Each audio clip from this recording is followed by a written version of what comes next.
Welcome to Withdraw Consent. I'm Jack. Today I want to look at some comments that the channel has received from people who are Jewish and see what they have to think about it, including threats and stuff like that. I think it's interesting which videos it's attached to, and does it grant them more validity or does it invalidate them? So let's just jump right into it and see. Okay, so here's this middle one here. And this is on the rabbis have more authority than God, the oven of Achnai. And here's what the guy says. Jeremiah Kirby 6552 in the middle. This is a lie.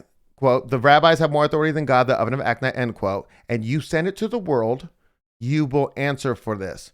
Okay, so this one I think is pretty funny because I just quoted, if you recall that episode, My Jewish Learning, a website by Jews for Jews so that they can get a better comprehension of what Judaism is. But he says you will answer for this because it's not something that non-Jews are supposed to learn about. It's not that anything was false in there or that I misquoted the website or the website's lacking in credibility or false. It's just that you let the world know this stuff. So I like this one. I'm on the right track. Great. Okay, let's see if we can go to the next one. Okay, I'll do it like this. Here we go. Okay, so this one's interesting. This is on the Holocaust Part 1 Claims and Overview episode. And this guy, Honest Broker, says, watch your back, you white trash Nazi. I shared this video with the Mossad. Watch your back. Okay, it's interesting which video this is on because the Holocaust Part 1 is not a controversial video. It's just saying, okay, here's what the claim is. Let's go to the United States Holocaust Memorial Museum website. Let's look at where they say the 6 million died at. Here are the categories that they died in. If you looked at Part 2 of that and you're going into Auschwitz and then, okay, I'm just talking about the Holocaust in a non-controversial way because that's completely non-controversial episode. So I think this is interesting. I honestly think it's interesting who this guy is. If I can. Okay, so I want to go to YouTube and look at this one real quick. Let's see. Okay, let's go full screen. Okay, so if you go here to community, this is where I see all the comments, and of course it's not loading. And so YouTube does this weird thing. And so if you ever comment and it just doesn't appear, it's because it's been held. That's not my fault. And then it goes into this folder, show hidden comments, because they're, doing a warning here. And then, okay. So go back. I couldn't do this one because he said stuff about child, this and that. But normally I approve all comments. You can tell me how stupid I am and I'm totally down with it. But this guy, Honest Broker, who did this, the Mossad threat, you can click on this, just go to his channel. I have no idea why this is loading so slow. Maybe it's because I'm in full screen. It is because I'm in full screen. Okay, so we'll just leave it out of full screen. So this is his channel. And when you look at this channel, it's University of Haifa, so that tells you something, but it's just really common stuff. Working out, short films, music lessons, hairstyles. So I just think I just feel like he's just an Israeli. I don't know. And so reporting me to the Mossad in Israel, I don't know. Anyways, let's move on. So, okay. So this is on the episode Jews spitting on Christians in the churches. And, well, this guy says nonsense to the episode that just quotes the Jewish news as this is an old Jewish lady. And I'm quoting Israeli sources, news sources, where they're admitting that this happened, but that's nonsense because it doesn't fit within her worldview. This is not a real custom. Whoever is spreading the idea that Jews do this is wrong. He is a Jew. I'm not going to say that. Most of my friends are, and I also have Christian friends, and we don't do this. This is a load of horse crap. Okay, I agree that he's telling the truth 100%. Him and his friends don't do that. But I'm not claiming that him and his friends do that. I'm claiming that ultra-Orthodox people in Israel do, which is supported by that news article. And then this guy's is most interesting. So he puts this in Hebrew, right? And then you drop this into Google, and here's what you get. This in Hebrew means Am Yisrael Chai. Am Yisrael Chai is a slogan of Jewish solidarity, popularized by several different songs which incorporate it. The Ford has placed Am Yisrael Chai second only to Hatikva, the current national anthem of Israel, as an anthem of the Jewish people. Okay? So look at Lonely Yid up here is all on board with the Jews spitting on Christians. He's doing his victory dance here, while this old Jewish lady is saying nonsense. Like, this doesn't happen. It's right there. The first guy, he's the guy who's spitting, or supporting spitting. I don't know if he's spitting. And then this guy, the third guy, Davy Greens, is saying that, no, this is horse crap. This doesn't happen. But the first guy right here, he's right above you. He's really close. You just have to look at the comments. Anyways, I thought that one was interesting. Okay, so let's move on to a more recent one. So this is from the Talmud episode that came out a couple weeks ago. And somebody wrote, why is this never on Fox News? Well, they wouldn't be allowed to put anything like this on Fox News. This guy says, laughing, because the crap he's spewing isn't even true and has been debunked many times. But fools like this, and apparently you, won't actually do the research or actually read the text. Rather, you guys like to demonize a book that you don't understand or have read. He means have not read. He's not very good at this English thing. LMFAO, laughing. You guys are the definition of pathetic. Creators like this fool rely on just as ignorant followers that won't and aren't capable of thinking for themselves or doing the necessary research. And then because this guy made 25, 30 comments on this video, just commenting to everybody and then this guy points out a good point. At Benny Marco, looks like this video hit a nerve, Rabbi, because the guy was just going wild on the comments. You can go look. It's actually very interesting if you go over there.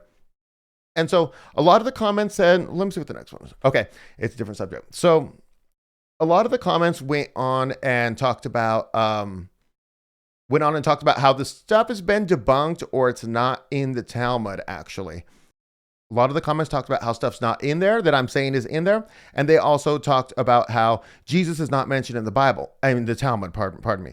And so they say when they say Yeshu, they're not talking about Yeshu. They're talking about a different Yeshu. Okay, so let's look at a passage. And this is one that was in that episode and it was covered several times. And so this is talking about a guy, Yeshu, who was hanged, because you remember in the Talmud, they say that Jesus was hanged as an insult. And he was hanged on the eve of Passover.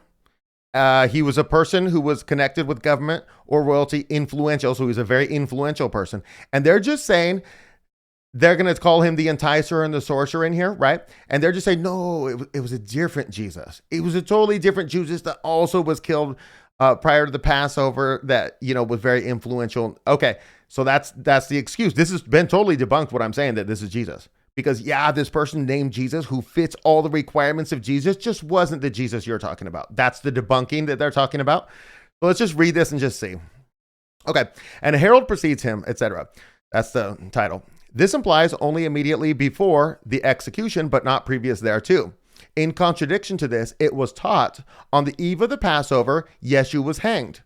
For 40 days after the execution, before the execution took place, a herald went forth and cried, he is going forth to be stoned because he has practiced sorcery and enticed Israel to apostasy. Anyone who can say anything in his favor, let him come forward and plead on his behalf. So in the Bible, obviously, there was not 40 days of this heralding, but in my opinion, they're referring to the disciples not stepping up and supporting Jesus when he was on the line, he needed them. But since nothing was brought forward in his favor, he was hanged on the eve of the Passover. Ulah retorted, do you suppose that he was one for whom a defense could be made?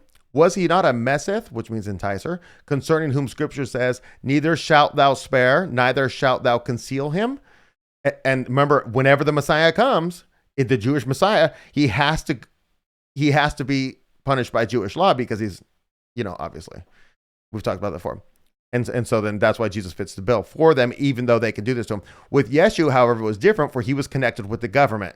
And then that phrase means, or royalty that is influential, because he was influential. Anyways, so if you, and also if I could just say on another note, let's try full screen again. If I could say on another note, there was also, I wish I had the link for you, but there was a guy who spent $2,000 and bought the literal Talmud books in English. And it was $2,000, beautifully bound and all that. And he talked about some of the terrible stuff in the Talmud. And then he laid it out on the table and he had a camera over his shoulder and he went word by word, reading about the 3-year-old stuff, reading about the 9-year-old stuff. And he's just word by word. You can literally see it in there. Now, I should just go to the full screen. There's a dispute also about whether or not the PDF Talmud is an authentic translation of the Talmud and whether The conspiracy theory is that certain things have been censored out of it that are in the Talmud, and I can or cannot tell you whether or not that's true. I also couldn't tell you if I spent $2,000 and put the literal English Talmud here, if that's a correct representation of the legitimate Talmud. Like I can't say that. So I don't have this comment on here, but somebody said, hey, I didn't talk about this in the episode. But you remember the verse? It's what is it? Get in 5a, where it says that Jesus is burning in hell in hot excrement or something like that. I didn't mention that in that episode at all. But then later on in post-production, when I was making the thumbnail for it, I didn't know what to do with the thumbnail. So I put that verse, which I just happened to find a picture of, in the thumbnail. And then people were like, hey, that's not in the Talmud. That's not in the Talmud. Well, if you look in the PDF Talmud, you go to Get in 5a. It is definitely not in the Talmud. But I don't know if the PDF version's of a fair representation. And I have heard authoritative people say that it is in there. It could just be people just playing, just passing down false information. So on that one, I didn't mention it in the video, but it was in the thumbnail. I'll give you that. And until I can authenticate and verify that that is in the Talmud, I'm going to stop saying that because then it looks like all this other stuff's not in there, which I can clearly read you some stuff. Now, if you want to say that Yeshua in that story, who also died before Passover, was not Jesus, you can go with that if you want to. I think that's nonsense to say. Because, okay, whatever. Okay, so this one's on oaths given by Jews are worthless, Kol Nidre. I still don't know how to pronounce that. This guy, defending Jews, the Monkster 333, I don't know if he is Jewish or not, says any oath holds water when it is given and sworn on the Bible of your religion. We're going to say fact check false on that, because if you go back to that episode, the entire ceremony is about future forgiving yourselves for breaking your oaths. Therefore, you can't be trusted in the year to come. If you participate in this ceremony and done this prayer, you can't trust them at all. This doesn't apply to non-religious Jews, doesn't apply to Jews who don't do this particular ceremony. But it's so interesting. Like, did you watch the episode? I don't know if you did or not, honestly. Because that applies to everybody in the whole world except for people of the Jewish faith who do that ceremony. Okay. So there's another one on the Talmud. And this is a common argument that was used in this episode, because this episode got like a couple hundred comments on YouTube. It's fascinating if you want to go look at it. Just the conversations going back and forth. This guy says, Talmud is not a book of Jewish law. It's a set of discussions people had with each other on different topics. It's Facebook or Instagram for ancient Jews. There are different opinions and views that are stated, discussed, and accepted or dismissed. Ripping things out of context is cheating, given the way Christians mistreated Jews for centuries. Of course, there were people who didn't like what they considered to be the cause of prosecutions, Jesus. To insist that whatever some Jews said in an argument is what Judaism was all about is not only stupid, it's the exact reason Jew hatred has been kept alive all this time. Okay, so on this point, and there's another one, like just a couple comments after this, that says, hey, it's like reading the YouTube comments, some future generation reading the YouTube comments and thinking that that's religious doctrine or something. Okay, so all of this line of thinking is completely false. Because of an episode we mentioned in here, the oven of Achnai. Remember, the rabbis have more authority than God. So this whole line of argument is completely false, because these rabbis are authoritative. And now, if there was a situation in there where one rabbi proffered some religious ideology, and then the other ones got together and said, no, you're wrong, proved him wrong, and then the court of rabbis said, that's out. Now, if I just took the first part and took it out of context, where the guy was making the claim that Judaism later declared false, like right in the same passage, then that would be false. You can't do that. You can take things in context. And you can't say that because it was a discussion between rabbis, there is no context. Any way you take it's going to be out of context. That's nonsense. So in that same vein of the oven of Achnai and the rabbis having more authority than God, also in these comments on that video, you see a lot of people saying, oh, this fool, he's quoting Maimonides or the Zohar as if it's the Talmud. Okay, first of all, that's just a lie, because literally I said Maimonides from the Spanish Enlightenment. I literally pointed out where the guy was from in the episode, but it's like, he's a rabbi who's one of two most influential rabbis during that time, because there was another one of a a different type of Judaism at the same time, and they even collaborated together to do some work. But if the rabbis have more authority than God, then what Maimonides said is still authoritative. So quoting him and then looking at how wildly terrible the doctrine that he's putting forward are is valid, especially considering that Jews then at the time during that period then accepted his teaching and practiced Judaism according to the way he was teaching, which proves that me quoting him is valid for doing so. Anyways, I thought this was interesting.